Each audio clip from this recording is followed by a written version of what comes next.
Hello guys, welcome back to my channel. কেমন আছো তোমরা সবাই? আশা করি অনেক ভালো আছো। তো চলে আসলাম নতুন একটা ভিডিওর সাথে। তো চলো ভিডিওটা শুরু করা যাক। তো সকালে চাটা খাওয়া হয়ে গেছে, এবার চলো রান্নাবান্না কী করি তাই সেটাই তোমাদেরকে দেখাবো। তো চলো রান্নাবান্না শুরু করা যাক। তো চলো ভিডিওটা কন্টিনিউ করো। কোথায় কোকা? পিঠে? আসো, এদিকে আসো, আসো।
তো বন্ধুরা, এদিকে আমি মশলাটা করে নেওয়ার পরে এদিকে আমার ভাতটা ফুটে গেছিলো, আর এদিকে মামা আমি সুজি রান্না করতে বসিয়ে দিয়েছিলাম, যেহেতু ওকে সুজিটাই বেশি দেওয়া হয়, কারণ ও এখনও ভালোভাবে ভাতটা চাবিয়ে খেতে পারে না।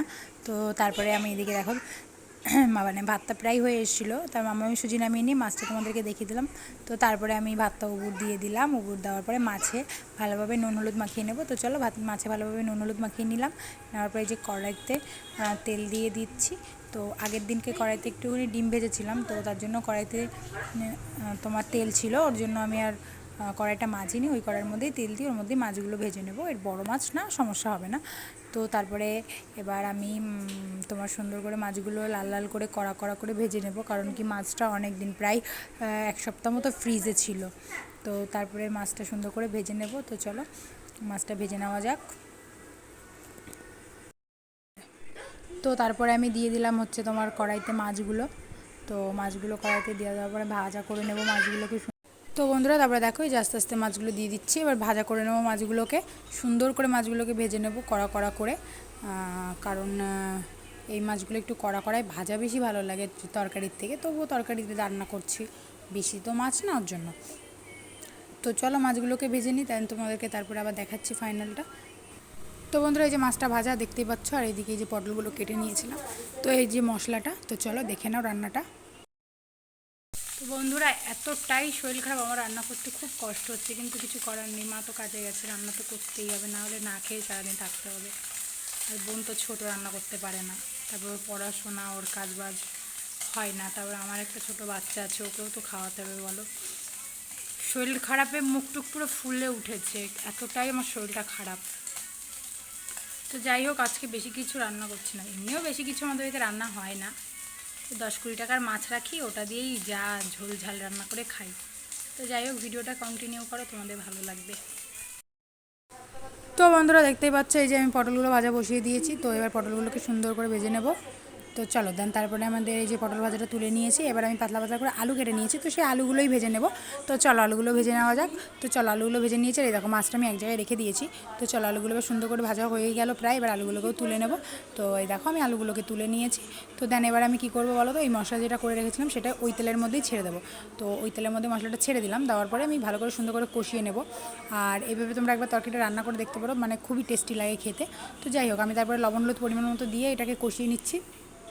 কষিয়ে নেওয়ার পরে এবার এটা দিয়ে একটু হালকা হালকা তেল ছেড়ে দেবে, তখনই আমি একটুখানি অর্ডার করবো। আর দেখো তার মধ্যে আমি একটুখানি পেঁয়াজ দিয়ে দিয়েছি, তোমার আমি পেঁয়াজটা পরে দিয়েছি, যেহেতু পেঁয়াজটা যদি একটু ভালো মানে আস্তে আস্তে থাকে। আর আগে দিয়ে দিলে কী হতো তো বলো তো, এটাই থাকতো না, মানে তোমার আস্তে আস্তে থাকতো না, পেঁয়াজটা গলে যেত। তো যাই হোক, এরপর আমি ওর মধ্যে একটু জল দিয়ে দিলাম, তো জলটা দেওয়ার পর একটু ঢেকে দিয়েছিলাম। তো এটা ফুটে ফুটে আসছে, তো ফুটে ফুটে আসলে পরে এটা যখন দেখবো আমি ঝোলটা মানে আবার আগের মতো হয়ে গেছে শুকিয়ে, তো দেন তখন আমি ওর মধ্যে পটল আর আলুটা ছেড়ে দেবো, দিয়ে ওটাকে ভালো করে কষাবো, বেশিক্ষণের জন্য না, কিছুক্ষণ মানে 2 থেকে 3 মিনিট মতো একটুখানি নাড়াচাড়া করবো। করার পরে তারপর ওর মধ্যে আমি পরিমাণ মতো জল দিয়ে দেবো। তো চলো দেওয়া যাক পরিমাণ মতো জলটা। তো আমি প্রথমে এটাকে দেখিয়ে নিলাম, এই যে দেখো কষি এরকম হয়ে গেছে। তো এবার আমি এর মধ্যে পরিমাণ মতো জল ঢেলে দিলাম। তো দেখতেই পাচ্ছ এই যে পরিমাণ মতো জলটা ঢেলে দিয়েছি। তো এবার আমি তোমারই করে দিলাম, পরিমাণ মতো জলটা দিয়ে দিলাম। এবার আমি তরকারিটাকে নাড়িয়ে চাড়িয়ে ঢেকে দেবো। তো চলো নাড়িয়ে চাড়িয়ে তরকারিটাকে ঢেকে দেওয়া যাক। তরকারিটা ফুটে উঠলেই তারপরে আমি দিয়ে দেবো হচ্ছে তোমার মাছ। তো চলো তরকারিটা ঢেলে দিই। তো তরকারিটা ঢেলে দিই নয়। তো চলো তরকারিটা ঢাকা যাক। তো ঢাকনা দিয়ে তোলার পরে দেখো তরকারিটা আমার ফুটে উঠেছে। তো এবার আমি এর মধ্যে মাছগুলো ছেড়ে দেবো এক এক করে। তো মাছগুলো ছেড়ে দেওয়ার পরে আমার তরকারি পুরো রেডি। তো চলো ভিডিওটা আজকে মানে রান্নাটা এই অবধি। আর বরবটি আলু ভাজা তোমাদেরকে দেখালাম না, যেহেতু আমার শরীরটা ভালো না, তো এত কিছু মানে করা যায় না, মানে ভিডিও একে হাতে করা যায় না, খুব সমস্যা হয়। তো চলো করা যাক, সুন্দরভাবে ভিডিওটা তোমরা দেখতে থাকো, অবশ্যই তোমাদের ভালো লাগবে। তো বন্ধুরা তরকারিটা নামানোর আগে একটু আমি গরম মশলা দিয়ে দিয়েছিলাম, তো সেই ক্লিপটা ছিল আমার মনে নেই। তো যাই হোক, এই যে গরম মশলা বেশি ছিল না, অল্প একটু ছিল, সেটাই প্যাকেট ঝেড়ে দিয়ে দিলাম। তো তারপরে এবার তরকারিটা পুরো রেডি। এর মধ্যে আর একটা ঢাকনা দেবো, দেওয়ার পরে তরকারিটা তুলে নামিয়ে নেবো, ব্যাস। তো বন্ধুরা দেখতে পাচ্ছ যে ভাত নিয়ে বসে পড়েছি। তো ভাজাটা দিয়ে আগে খাই, তারপর বলবো তরকারিটা কেমন হয়েছে খেয়ে।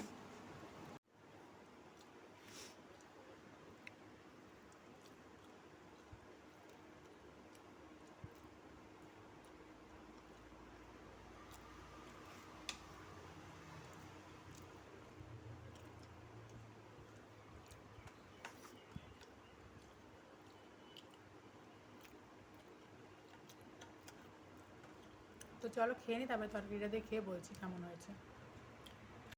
তো বন্ধুরা দেখতেই পাচ্ছে যে মানে প্রথম এরকম রান্না করলাম, পটল দিয়ে আমি অন্য মাছ রান্না করেছি, বড় মাছ, কিন্তু আমি ছোটো মাছ রান্না করিনি, কিন্তু তরকারিটা দারুণ হয়েছে সবাই বলল।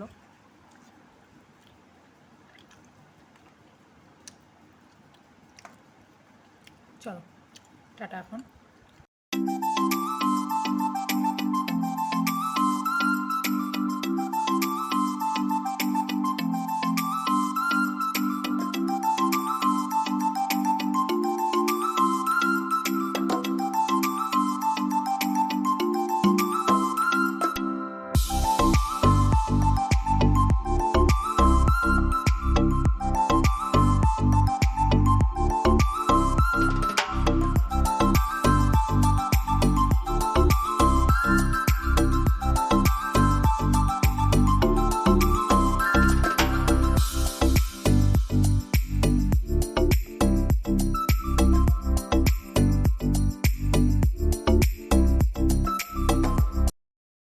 তো বন্ধুরা দেখতেই পারছো আমি মেয়েকে ফুটিটা দিয়ে দিচ্ছিলাম, কারণ ও ফুটি খেতে খুব ভালোবাসে। তো দেখো কত খুশি ও ফুটিটা দেখে।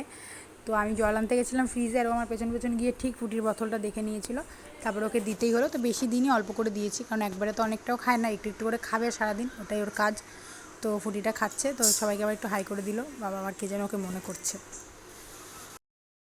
বলো A B C D E F G H I J K, বলো কে কে, তারপরে এল, বলো L M N O P Q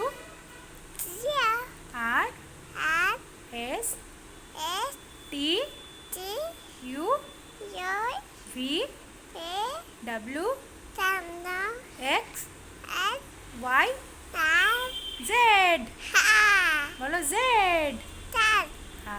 বলো 1 2 3 4 5 6 7 8 9 10 বলো 1 আর পড়বা না থাকবে আজকে তাহলে চলো আজকে এই অবধি থাক পড়াশোনা এখন হয়ে গেছে আবার আবার কালকে সকালে পড়বে আবার কালকে সকালে আবার সন্ধ্যায় ঠিক আছে হ্যাঁ বলো টাটা গাইস বলো টাটা গাইস বাই তো বন্ধুরা আজকের ভিডিওটা এই অবধি রাখছি আমার শরীর এতটাই খারাপ যে আমি আর ভিডিও শ্যুট করতে পারছি না আর হয়তো কয়েকদিন ভিডিও দিতে পারবো না একটু লেট হবে কারণ ডাক্তার দেখাতে হবে আর শরীরটা খুব খারাপ আমার একবার মানে আমার যা মনে হচ্ছে হয়তো আমার সেই জিনিসটাই আবার হয়েছে অনেক দিন আগে মানে প্রায় 3-4 বছর আগের কথা আমার তখন পেটে পাথর হয়েছিল আর পেটে পাথর হওয়ার পরে ঠিক যেখানটায় আমার ব্যথাটাও হতো ঠিক সেখানটায় ব্যথা হচ্ছে আর আমার হাত পা ফুলে যায় চোখ মুখ ফুলে যেত তখন ব্যথায় ঠিক সেই জিনিসগুলোই আমার সাথে সেইগুলোই হচ্ছে তো সবারই একটাই কথা যে তখন আমাকে ডাক্তার বলেছিল ওষুধ খেলে পাথর পড়ে যাবে তো আমি তো ওষুধ খাওয়ার পরে আমি আর কোনো দিন ফটো টটো করিনি আর সেরকম ব্যথা ট্যাথা হয়নি কিন্তু সবাই এখন বলছে তো হয়তো তখন পড়ে যায়নি হয়তো পাথরটা পেটেই রয়ে গেছে বা নতুন করেও হয়েছে হয়তো অপারেশন করতে হবে এরকম অনেক অনেক কথা বলছে মানে বাড়ির লোক তো জানি না কতদূর কী হবে তো দেখতে পাচ্ছ দেখো এই সাইডগুলো দেখতে পাচ্ছ ফুলে উঠেছে আমার আমার এই যে হাত তারপরে পা এরকম ফুলে উঠেছে আমার ওরকম আগেও হতো আমি ব্যথায় আমি কথাটাই বলতে পারছি না আমার খুব কষ্ট হচ্ছে কথা বলতেও তো আজকে এই ভিডিওটা অবধি থাক আর মানে হাতে একটু পয়সার সমস্যা তো হাতে পয়সা করি হলে আমি ডাক্তার দেখাবো রিপোর্ট করতে বলবো আশা করি তো ওরা রিপোর্ট করবো তারপরে তোমাদের আমি জানাবো আর একটু ভিডিও দিতে 2-1 দিন করে এরকম লেট হবে তো যাই হোক আজকের ভিডিওটা অবধি থাকলো চলো টাটা আর এই দেখো ব্যথার জন্য আপাতত এই যে এই ওষুধটা খাচ্ছি এই যে আমি এতদিন মানে রোজ একটা করে ওষুধ খাই তো এই যে ব্যথা আমার মানে এটা কী ওষুধ এটা হচ্ছে সেই কমিফ্ল্যাম যেটা নর্মাল একটা ব্যথা কমানো ওষুধ তো এটা খেয়ে ব্যথাটা চাপিয়ে রাখছি তো এতগুলো শেষ হয়ে গেছে দেখো আর 4টে ওষুধ আছে এখন একটা খেয়ে ঘুমাবো তো যাই হোক আজকের ভিডিওটা এই অবধি থাক তোমরা ভালো থেকো সুস্থ থেকো তোমাদের সাথে দেখা হবে নতুন কোনো ভিডিও নিয়ে তো চলো টাটা সবাইকে